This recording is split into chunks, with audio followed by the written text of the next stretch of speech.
In this video, we will begin with the 8th lesson, Cell Biology and Biotechnology. Biotechnology is a technology that uses biological systems, living organisms, or parts of these to develop or create different new products. In this unit, we will understand the importance of the cell as the fundamental unit of living things.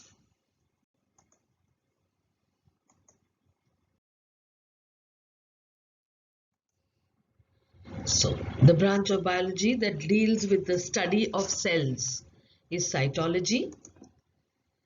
And in this unit, we will do, and try to understand the types of stem cells, which are embryonic and adult stem cells, the uses of these stem cells for regeneration therapy or organ transplantation.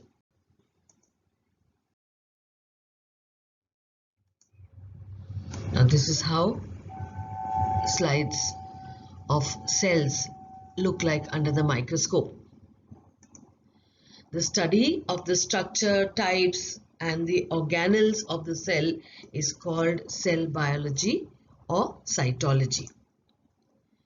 Cytology also includes study of the cell division, which we have already learned, meiosis and mitosis, and other aspects of the cell.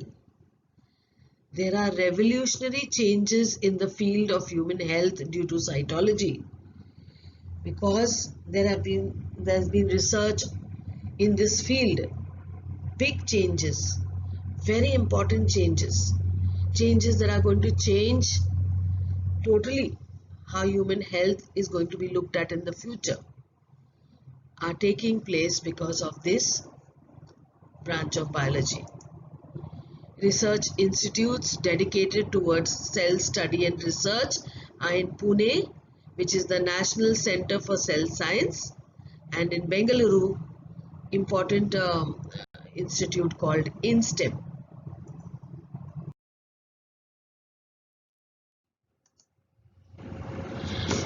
In the unit on meiosis and mitosis, we learned about germ cells and somatic cells. So what are stem cells then? Special cells are present in multicellular organisms, which give rise to other cells in the body, all other cells. And they play a very important role in healing wounds. Now, when there is a union of male and female gamete, that is fertilization, a new organism is formed from the zygote. Now, at that early stage, first, second, third day, that development which takes place of the that organism is just that it is a mass of cells. It is not formed.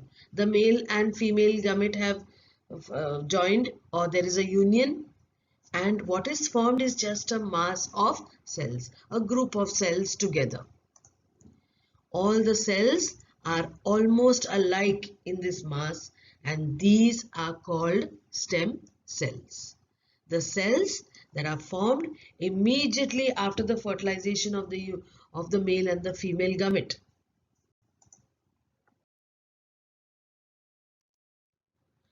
Now, on further development, these cells form different types of tissues. They start moving towards one another. Similar cells, they start moving towards one another and they form tissues. These tissues perform various functions in the body, and now this is called differentiation of stem cells.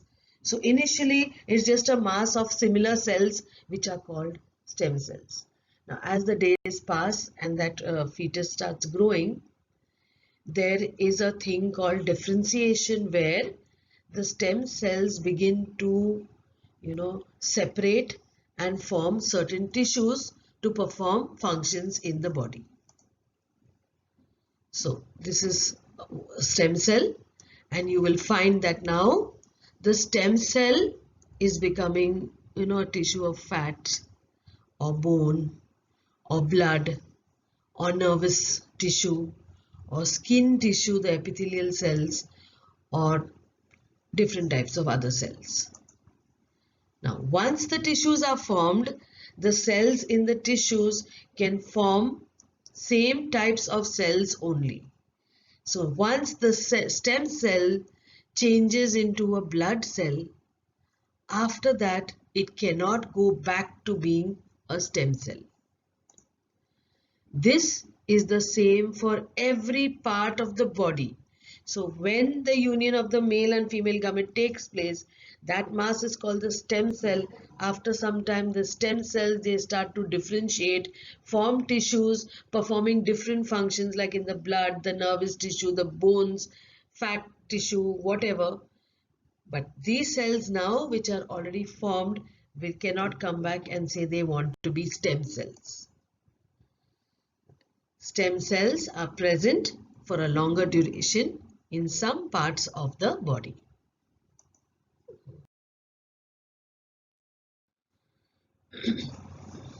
Now, day 1 is the fertilization, okay, and then you can see the mass of cells, and you can see now, can you see different types of cells here forming? And then you find on day 5 that the cells now starting to differentiate, okay. On day 6 you will find some more differentiation taking place, and by day 9 you can see this is how tissues are being formed. Different kinds of cells coming together. Now day 9 differentiation takes place. Till then, day 1 to day 7 to day 8, all the cells which are present are called stem cells.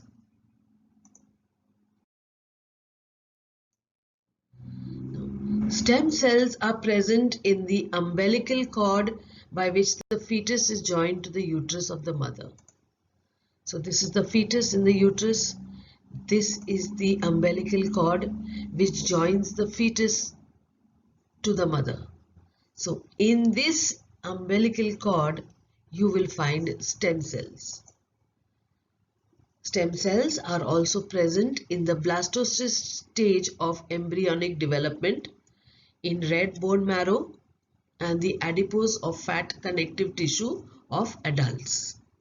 So also present in the umbilical cord of fetuses, and this is where it is present in red bone marrow and fat tissue in adults. Now different types of tissues and the degenerated part of any organ can be produced with the help of stem cells. Now we have learned in a previous lesson about regeneration. If a starfish loses any part of its body, or planaria loses any part of its body, the cells can regenerate and the part will be formed again. Now imagine if that could happen with human beings. Okay, so research in this thing is taking place in stem cells, where they hope that different types of tissues, when wounded, or any organ that is wounded or it is degenerated due to some disease or sickness, it can be reproduced by stem cells. So that's how important stem cells are.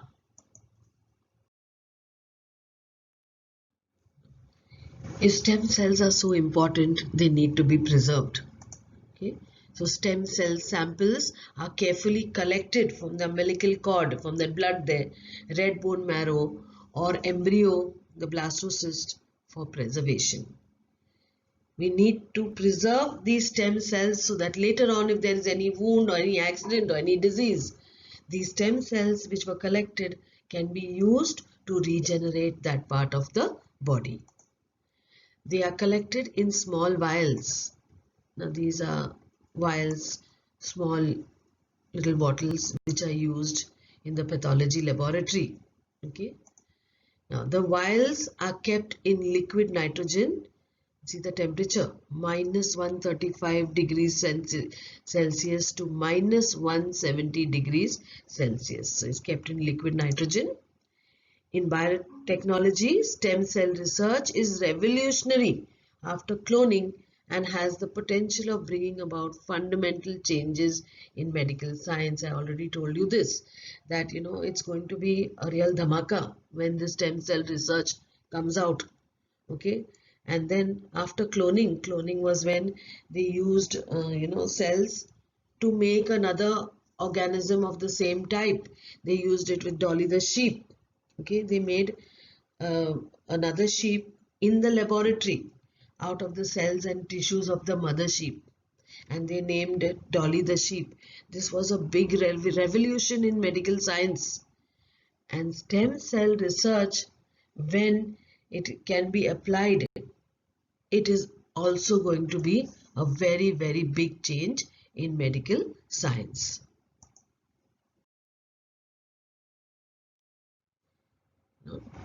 The first type of stem cell is the embryonic stem cells, okay, found in the human fetus. Now, first of all, the division of the zygote takes place to form the embryo. Okay. Now, cells of the embryo undergo repeated mitotic divisions to become bigger and bigger and bigger. Now, from the 14th day after fertilization, when the male and the female gamete, they unite, from the first day to the 14th day, cell differentiation takes place. Osteocytes or bone cells, hepatocytes or liver cells, and neurons are formed due to differentiation. Different types of cells are formed. Before differentiation, the cells which are there before the 14th day are called embryonic stem cells. Now, 220 different types of cells are formed from these embryonic stem cells. Okay, so from 1st to 14th day, all of them are the same. They are a mass of cells. They are only stem cells. But when they differentiate into 220 different types of cells in the body. Stem cells are therefore undifferentiated cells with self-multiplying ability, and they are the parent cells of all human cells. And this property of stem cells is called pluripotency. Therefore, what is pluripotency? Pluripotency is the property of cells to be undifferentiated, all of the same type. Also, to have a self-multiplying, they multiply by themselves. And they are the parent from which 220 different types of cells are formed. So that is the meaning of pluripotency. Now, if these cells are collected before differentiation, that is the 5th to the 7th day, and they are cultured with certain biochemicals in a laboratory, they can transfer themselves into different types of cells, then tissues, and finally organs. So this is the importance of the stem cell. If they are collected in the fetus stage, in initial stage where they are not differentiated from the 5th to the 7th day after fertilization, okay, and then in the laboratory certain biochemical stimulus applied to it, they can make themselves into different types of cells which is required by the person later on. Then from those cells they become tissues, and they can also be made into organs. Adult stem cells, okay, they can be obtained from adult human also.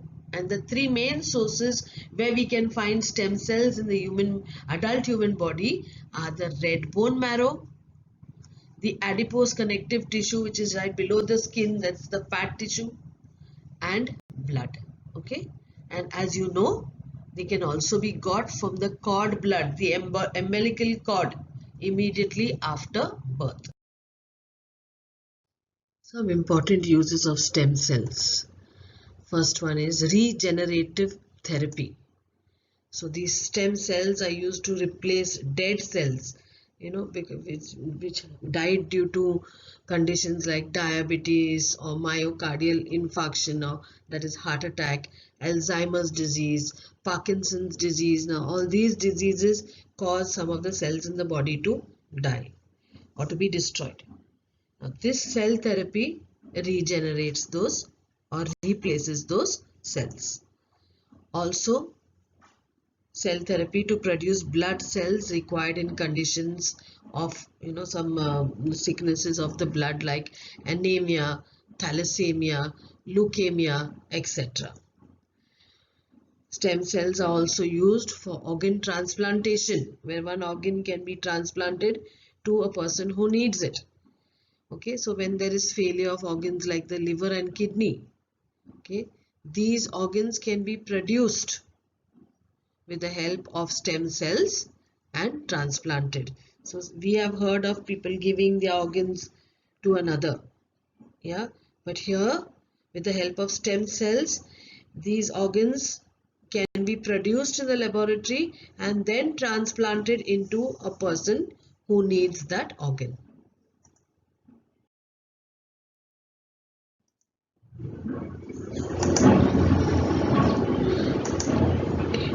Now, sometimes organs become less efficient, they don't work very well, or they become useless due to aging, old age, accidents, some infections, disorders, etc. Now, if such a person gets an organ from somewhere else, his life can be saved. So, for this, we need a donor, a person who is willing to give his or her organ. So, that person is a donor. The process of excretion can occur with a single kidney. So, a healthy person can donate one. So, all organs cannot be donated. But because a person can work with one kidney also. So, he can donate another kidney. Then, skin from certain parts of the body can also be donated. Yeah. Blood group, diseases, disorders, age of the donor need to be checked before they transplant. Okay. Then other organs like liver, heart, eyes, etc. can be donated only after the person passes away.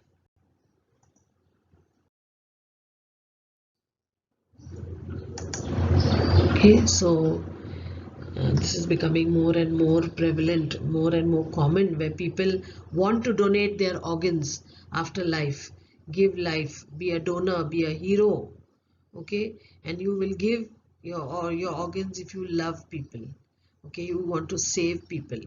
Yeah, so an organ or the whole body donation can save the lives of needy people, people who want to live, and you can save them.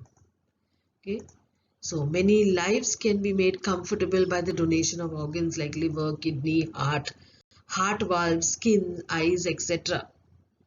The body can also be donated for research in medical studies. Now, many government and social organizations are working towards increasing the awareness of body donation. Be a hero, donate your organs, save lives, and they say that one organ donor can save up to 8 lives in that particular family.